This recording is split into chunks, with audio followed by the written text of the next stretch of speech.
And then just across the street over here, it looks like a porch is actually floating. The flames have gone down a lot since what you're seeing earlier in those other videos, but I'll take a step out of the way here just to show you what the scene looks like now. Very close race at this moment. What's going through your head? What's going into the former Christmas tree shop and the plans for the greater Williston area. Looks like I'm standing next to a river right now instead of what used to be a road leading up to people's houses. The whole street was blocked off and it disrupted a lot of area businesses here at Fire and Ice. One of the main meeting platforms. Customers complained they had their private meetings interrupted. Whether these property lines mark the retaining walls as the responsibility of the city of South Burlington or the responsibility of the people who live in these houses. The Department for Children and Families filed this report listing 4 violations by the director and a staff member here at Little Beginnings Early Learning Center. I was able to talk to several families who both took their children here to the center and who also worked here as well. And they said it's tough for something like this to happen when it's so hard already to find care in the state. Was there for 3 weeks and realized, there's way too many red flags that are popping up. Christina Balderas took her son to Little Beginnings in February, but soon after noticed signs of maltreatment, like her child not being fed enough or signs of dehydration. He wouldn't look at us in the face for a couple hours after we picked him up, which is really, sorry, it's really hurting. A pattern that state investigators say they witnessed while at the center. The violations include the director forcefully moving children, including slamming children on the toilet, swearing and yelling in front of infants, and a staff member denying a child the rest of their lunch. Oh yeah, there's definitely guilt. Should I have read more into this place? Should I have known more? Should I have listened to my gut sooner? But in a state strapped for affordable childcare options, many families take what they can get when a spot opens. Balderas says she was able to find care for her child, but a former employee we spoke to says she's looking for new care for her child and a new job. She asked that we conceal her identity out of fear her boss will cut off her last paycheck. She says she initially reported the misconduct to the state a couple of months back when she heard complaints about infants seeming stressed at the end of the day and not wanting to eat. And we all just kind of came together and told them. I know one staff member from there has been handing out lists to families of different child care centers trying to get them out. Little Beginnings was the 3rd place she worked after issues with the 2 other facilities. The amount of need versus what there is, that's way out of ratio. And I think a lot of directors are just so desperate for hiring people that they'll just hire anyone off the streets, and that's what leads to bad centers. Little Beginnings director Megan Kimball says the staff member swearing at the children was asked not to return to the center until a corrective action plan is put in place, or if it's determined that the member should be fired.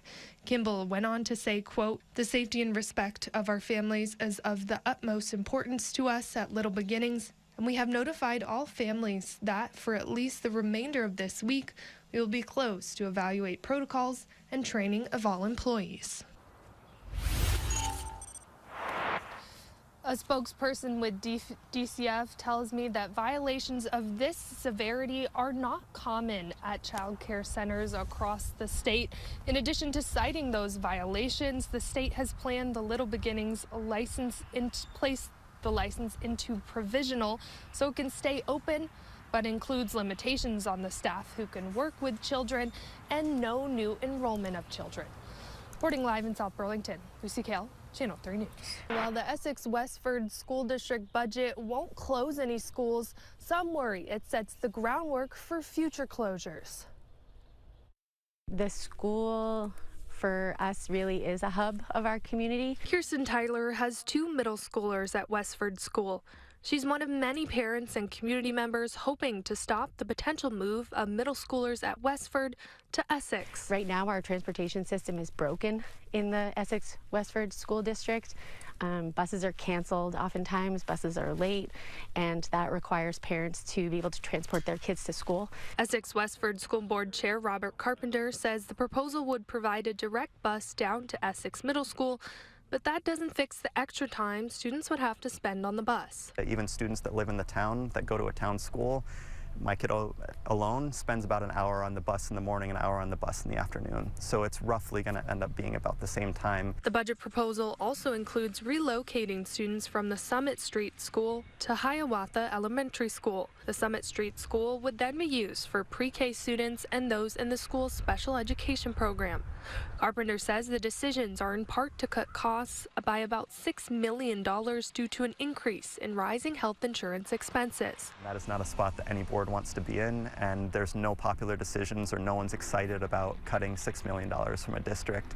But we also know that our local tax base cannot handle a double-digit increase again this year. But Tyler worries moving middle schoolers is indicative of a larger closure because it will increase the pure pupil costs for Westford school students. When you take 3 grades out of the school, but you still have to maintain the building, we still have a principal and support staff and librarian and groundskeepers and all of those people and the electricity and the heat, all the maintenance for the building.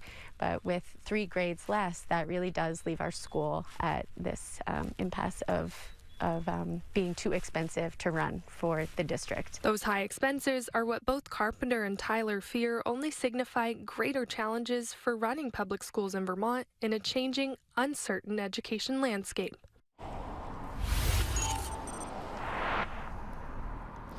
And even with the changes, taxpayers are eyeing an 8% tax increase, and both Tyler and Carpenter worry about what budget season could look like in the coming years with Governor Scott's plan for sweeping closures and changes, in addition to just general rising costs.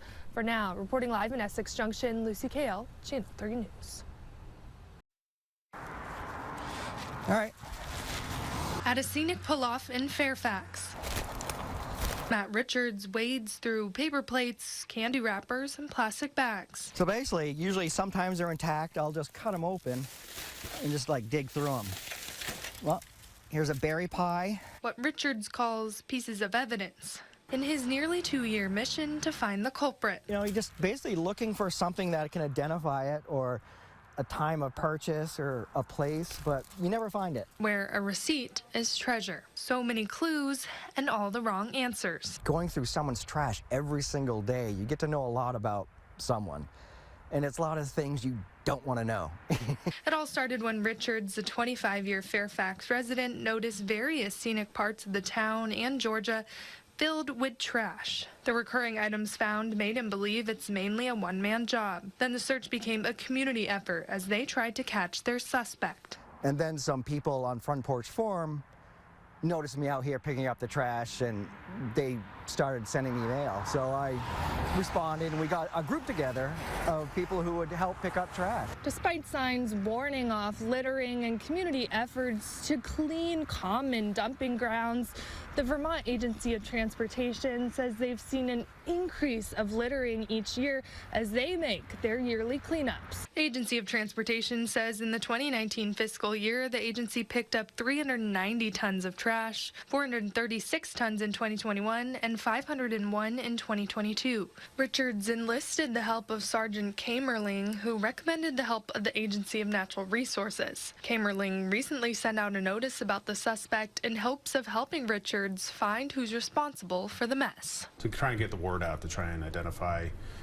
through help of the public who was involved in that. There's not much law enforcement can do as it's a civil issue. If the litterer does get caught, they would have to pay a fine of up to $800 and potentially need to do community service. For now, Richard says he's not ending his search anytime soon. It's very frustrating day after day of never getting any closer to finding him, but how's it go? If someone sees an injustice and they're able to do something about it, they're morally compelled to do it. You have to do it, so. And so each piece he finds will get collected, Likes potatoes, he likes potatoes, he likes meat. inspected, and properly thrown out. Reporting in Fairfax, Lucy Caile, Channel 3 News.